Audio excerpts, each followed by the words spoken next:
नमस्कार स्टूडेंट्स, आप सभी का स्वागत है आरएस उत्कर्ष यूट्यूब चैनल पर। आज के सेशन में हम डिस्कस करेंगे एक ऐसी पर्सनालिटी आप लोग स्क्रीन पर देख पा रहे हैं जिनका नाम है विजयदान देथा जी। विजयदान देथा जी जो कि हमारे राजस्थान के एक प्रसिद्ध लेखक और एक प्रसिद्ध साहित्यकार के रूप में जाने जाते हैं। इनका साहित्य जगत में एक अद्भुत और एक बहुत बड़ा योगदान रहा है। तो इनके संबंध में जितने भी फैक्ट्स हैं, जितनी भी रचनाएं हैं स्टूडेंट्स, वो बहुत ज़्यादा इम्पॉर्टेंट हो जाती हैं। तो इस सेशन में मैं आपको इनसे जुड़ी हुई सारी बातों के बारे में बताऊंगी जो कि आपके एग्ज़ाम में आपके लिए बहुत ज़्यादा फ्रूटफुल होगी। तो विजयदान देथा जी के बारे में आज हम डिस्कस करेंगे। इसके साथ में एक सीरीज़ की तरह मैं कोशिश करूँगी कि एक एक पर्सनैलिटी के बारे में मैं बिल्कुल डिटेल में आपको जानकारी दूँ। ठीक है, तो सबसे पहले ये देखिए, ये है हमारे माननीय आदरणीय विजयदान देथा जी जो कि हमारे राजस्थान में बिज्जी के नाम से बहुत चर्चित हैं, फेमस हैं। अब देखिए इनकी एक रूपरेखा, इनके बारे में कैसे क्या क्या पढ़ना है। जन्म हो गया, इन्होंने कौन कौन से बड़े पुरस्कार प्राप्त किए। इसके अलावा ये जाने जाते हैं, एक संस्था का निर्माण हुआ था जिसका नाम है कोमल कोठारी द्वारा निर्मित रूपायन संस्था, जो कि बोरुंदा गांव जोधपुर में। तो उसमें ये सहयोगी बनकर इन्होंने एक महत्वपूर्ण भूमिका निभाई। एग्ज़ाम ओरिएंटेड जो सबसे इम्पोर्टेंट बात ये है कि इनकी बहुत सारी रचनाएं हैं, उन रचनाओं को हम स्किप नहीं कर सकते हैं स्टूडेंट्स, उनके बारे में हमें याद करना ही होगा, ये मान के चलिए। ठीक है स्टूडेंट्स, तो देखिए ये हमारे एक प्रसिद्ध क्या है, लेखक और साहित्यकार। लेखक और साहित्यकार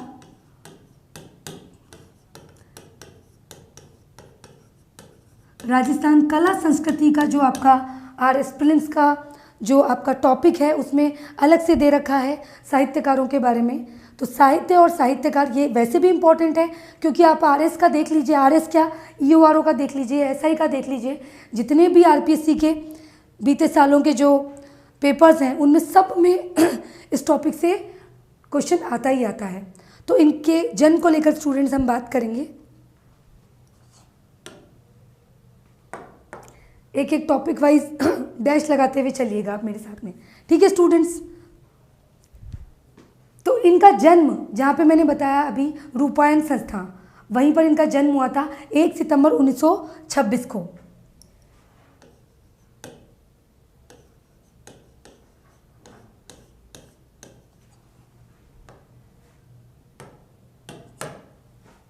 एक सितंबर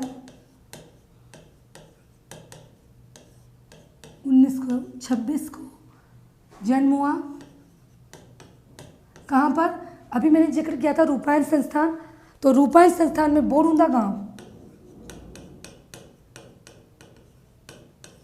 गांव जोधपुर में।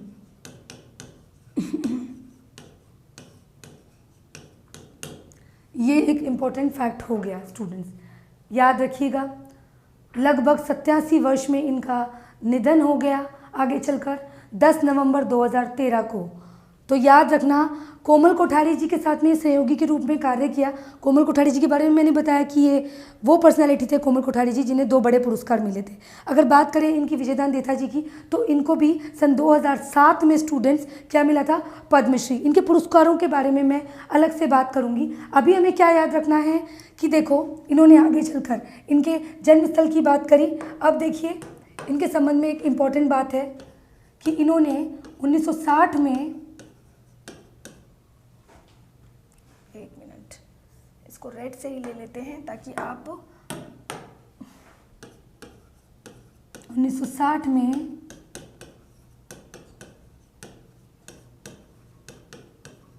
कोमल कोठारी के सहयोगी के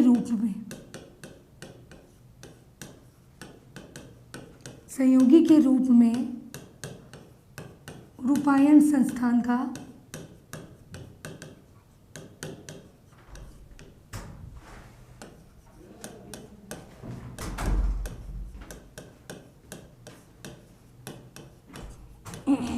प्रमुख निर्माता थे कोमल कोठारी जी, जिन्हें मैंने बताया 2 बड़े पुरस्कार मिले। देखिए ये लेखक और साहित्यकार तो हैं, बाकी अगर अपन इनकी बात करें इनकी रचनाओं के संबंध में, तो इनकी रचना आप स्किप नहीं कर सकते क्योंकि ये बड़े साहित्यकार हैं। इनके बारे में स्टूडेंट्स अब देखिए, कुछ प्रमुख हिंदी रचनाएं हैं इनकी, एक भी रचना आपको स्किप नहीं करनी है। ये इतने महान और साहित्य जगत में इनका इतना बड़ा योगदान था कि सन 2011 में इनको साहित्य के नोबेल पुरस्कार के लिए नामित किया था। तो ये बात भी याद रखना, ये एक बड़ा फैक्ट हो गया है। 2011 में विजयदान देथा जी, जिनको बिज्जी भी कहते हैं, याद रखना, 2011 में साहित्य के नोबेल पुरस्कार, साहित्य के नोबेल पुरस्कार के लिए इनका नाम नामित हुआ।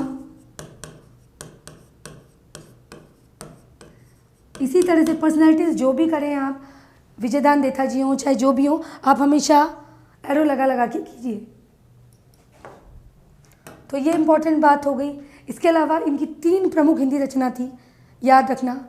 एक आपकी हो जाएगी बापू के 3 हत्यारे। ये याद रखना भाई, ऐसे नहीं कि आप एक बार पढ़ा और भूल गए। याद रखना, विजयदान देथा जी बड़ी पर्सनालिटी हैं, बिज्जी के नाम से फेमस हैं, ठीक है। तो ये याद रखना 3 जो मैं नाम बता रही हूँ, 3 इनकी हिंदी रचना नाम है उषा,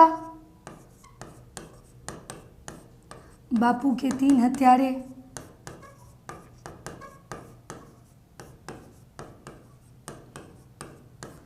और एक समाज और साहित्य।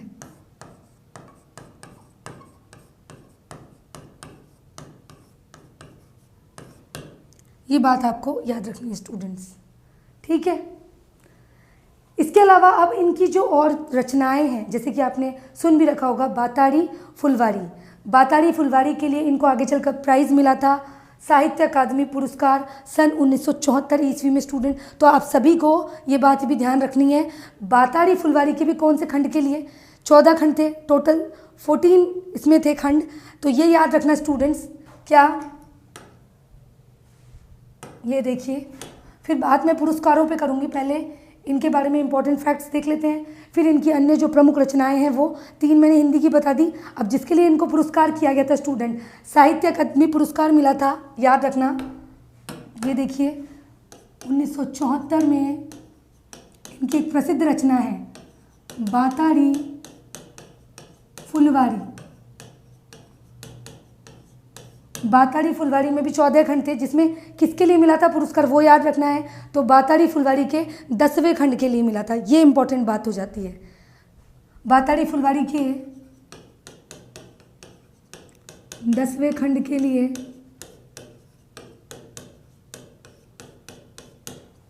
सन 1974, ये सन याद रखना।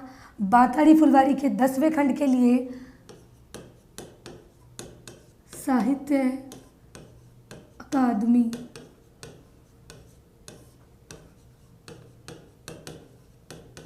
पुरस्कार मिला। ये बात आपको याद रखनी है। इसके अलावा बहुत सारी इनकी प्रमुख रचनाएं हैं, उनके बारे में आपको याद रखना है। प्रमुख रचनाएं, सारी बात इनकी पर्सनैलिटी को लेके हम पूरी एग्जाम ओरिएंटेड डिस्कस करेंगे, ठीक है। किस तरह से क्वेश्चन बन सकता है, एक तरफ रचनाएं दे दी, एक तरफ साहित्यकारों के नाम, रचनाकारों के नाम दे दिए।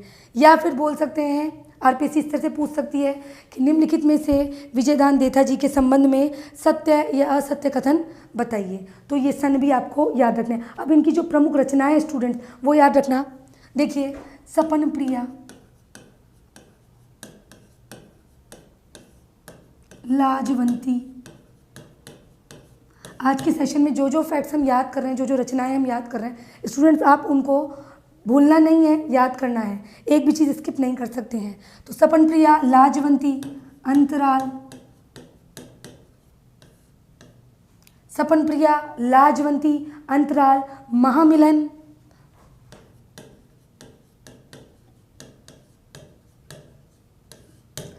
ये भी याद रखना कि बाताड़ी फुलवारी में कुल कितने खंड थे, इधर मैं लिख देती हूँ, कुल 14 खंड थे और जो पुरस्कार मिला था साहित्य अकादमी पुरस्कार वो मिला था 1974 में 10वें खंड के लिए। ये भी बात आपको याद रखनी है। ठीक है स्टूडेंट्स, तो साहित्य और समाज ये याद रखना, ये मैंने लिखवा दी 3 जो प्रमुख रचनाएं हैं, साहित्य और समाज। अच्छा, समाज और साहित्य लिख दिया मैंने, इसको साहित्य और समाज कर लेना स्टूडेंट्स। पूषा, बापू के 3 हत्यारे, ये याद कर लो, सेशन में ही याद कर लीजिए। ये सारी इंपॉर्टेंट बातें, उषा, बापू की 3 हत्यारे, साहित्य और समाज। बातारी फुलवारी का मैंने आपको बहुत अच्छे से समझा दिया है, सन याद रख लेना, ये इनकी रचनाएं हैं। और कुछ अन्य जो साहित्य, जो हिंदी की जो इनकी रचनाएं वो हमने डिस्कस कर ली। इसके अलावा कुछ राजस्थानी लेखन भी किया है, उनमें भी उनका नाम याद रखना। जैसे हो गया उलझन, उलझन, उलझन याद रखना। तीड़ोराव, तीड़ोराव, कबू रानी, तीड़ोराव, कबू रानी याद रखिएगा। गोरा हट जा या हट जा, गोरा हट जा या हट जा, गोरा हट जा या हट जा। परंपरा, पर ये नाम स्किप नहीं करने। मारो बदलो, अलेखुन हिटलर, मारो बदलो।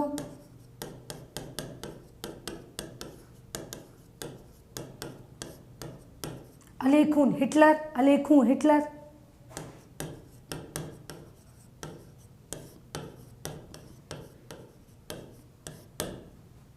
द डिलेमा, ये भी याद रखना, द डिलेमा।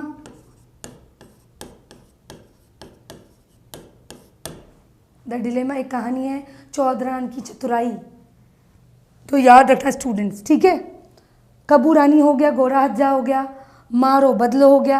महारो नहीं है ये, महारो नहीं है स्टूडेंट्स, ये है मारो बदलो। तो ध्यान रखिएगा आप सब, मारो बदलो, माँ को बदलो। ठीक है जी, ठीक है। तो ये सारी रचनाएं आपको याद करनी है। इसके अलावा इनकी कुछ प्रमुख कहानियां हैं जिन पर फिल्म भी बनी है। आपको एक ध्यान होगी मूवी जो कि शाहरुख खान की और रानी मुखर्जी की थी, पहेली। इनकी कहानी पर, ये लोक गाथाओं के ऊपर, जो लोक जीवन है उसके ऊपर इन्होंने कहानियाँ लिखी और आगे चलकर वो किसमें परिणत हुई, फिल्मों में। तो उनका भी याद रखना, जो कहानियाँ हैं, दुविधा, परिणति, दुविधा, परिणति, पहेली, लजवंती, ये याद रखना। ठीक है स्टूडेंट्स, ये लीजिए, मैं कहानियों के नाम भी बता देती हूँ। ये देखिए, जो भी क्या कह सकते हैं कि लोक कथा को आधार बना लेते थे ये, और लोक कथा को आधार बनाकर क्या करते थे, कहानी लिखा करते थे। लोक कथा को आधार बनाकर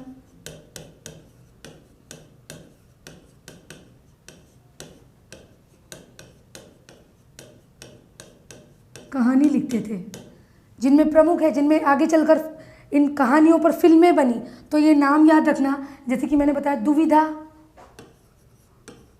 ये सारी जानकारी बहुत जरूरी है, और एक ही जगह सारी, इस एक ही सेशन में विजयदान देथा से संबंधित मैंने सारी जानकारी आपको बताने का प्रयास किया है। इसमें एक भी चीज़ आप स्किप नहीं करेंगे, सारे फैक्ट्स आपको याद करने हैं।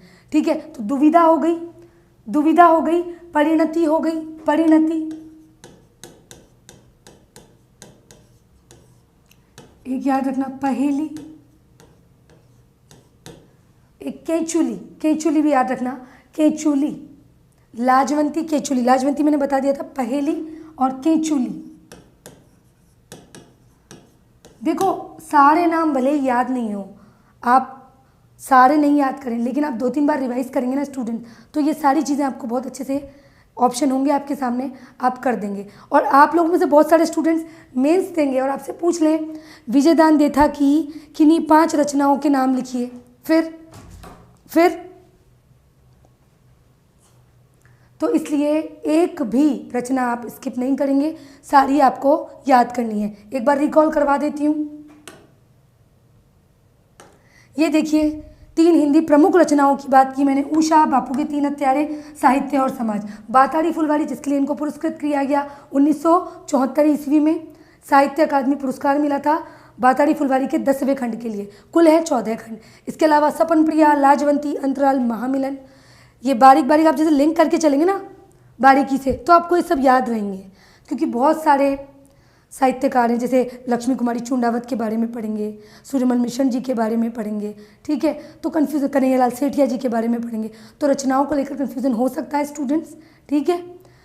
तो ये हो गई रचनाएं। अब इनके संबंध में जो पुरस्कार हैं, ये देखिए लोक कथाओं को आधार बनाकर इन्होंने क्या किया, कहानियाँ लिखी, तो उनके भी आपको नाम याद रखने हैं। अब इनके संबंध में जो पुरस्कार और सम्मान हैं स्टूडेंट्स, वो याद रखिएगा।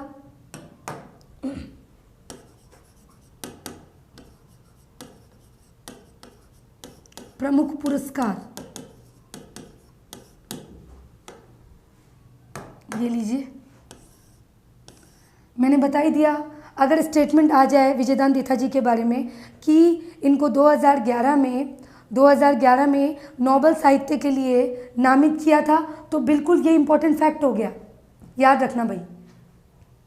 और एक इम्पॉर्टेंट बात जो मैंने अभी थोड़ी देर पहले बताई, कोमल कोठारी जी के साथ इन्होंने क्या किया, रूपायन संस्थान की स्थापना करी। ये बहुत इंपॉर्टेंट फैक्ट है।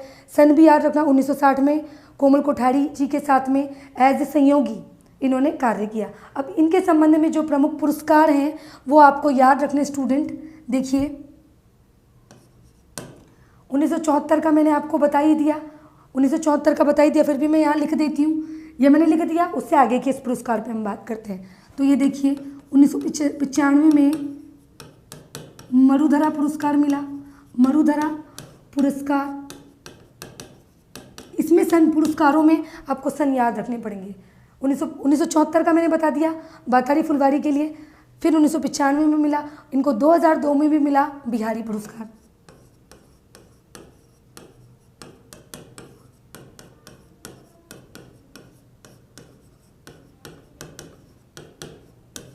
मैंने बताया था कोमल कोठारी जी ऐसी पर्सनैलिटी थी जिन्हें 2 मिले थे, पद्मश्री मिला था और इसके अलावा मिला था पद्म भूषण।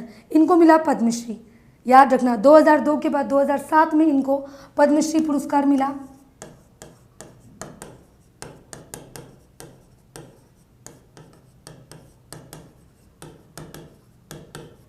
ये क्रम में याद कर लिया। 1974 का मैंने आपको बता दिया। आगे चलकर 2011 में इनको रावसिंहा पुरस्कार मिला, ये भी याद रखना। 2011 में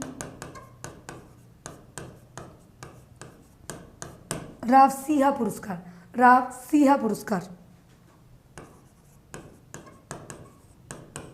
और सन 2012 में इनको राजस्थान रत्न पुरस्कार की घोषणा।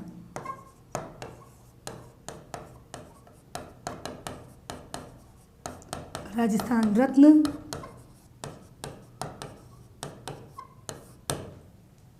ये घोषणा कर दी थी। आगे चलकर स्टूडेंट्स ये याद रखना, लगभग 87 वर्ष की आयु में इनका निधन हो गया। तो ये भी याद रखना, निधन की तिथि 10 नवंबर 2013 को, 10 नवंबर 2013 को महान साहित्यकार और लेखक विजयदान देथा जी की क्या हो गई, मृत्यु हो गई। 10 नवंबर 2013 को निधन हो गया।